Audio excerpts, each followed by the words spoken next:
We needed to take a thorough review of the Children's Code. This code is very old, and it's been needed to be written for a while. The Children's Code is not working. Our children's criminal justice system is not working.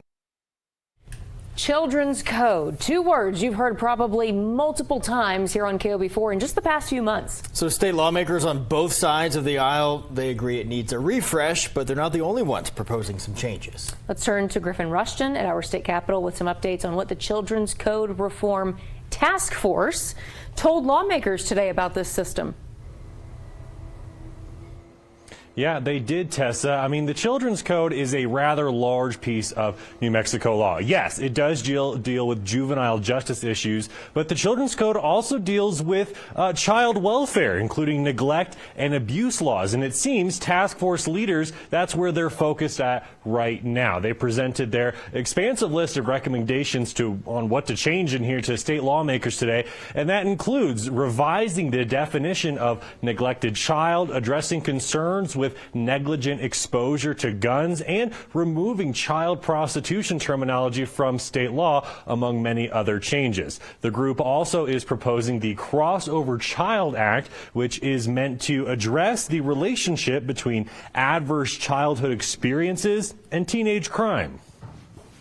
One prominent physician in New Mexico has said it is in child welfare where delinquent children are born and created, because we overlook the need for services not only to the children but to their families. It's very difficult to provide services to a family when you're not including parents or caregivers and the children involved.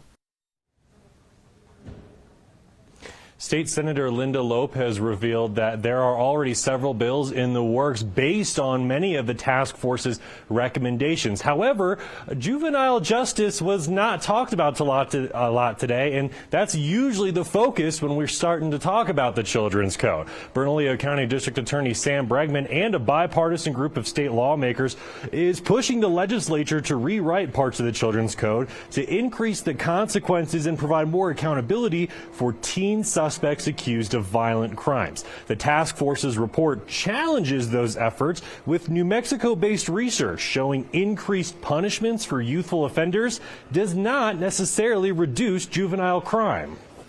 And also how futile it is to change our, to buy into the notion that being tougher on crime is actually going to produce greater public safety and more efficiency in the way we spend our money as a government. The futility of severe punishment.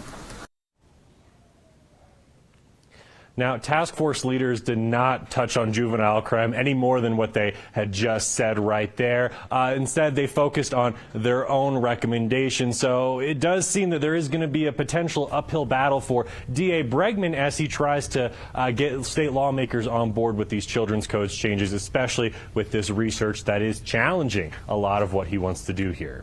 Yeah, we've seen some clues getting to that point. Griffin, do we know when that bill will move forward, if it does?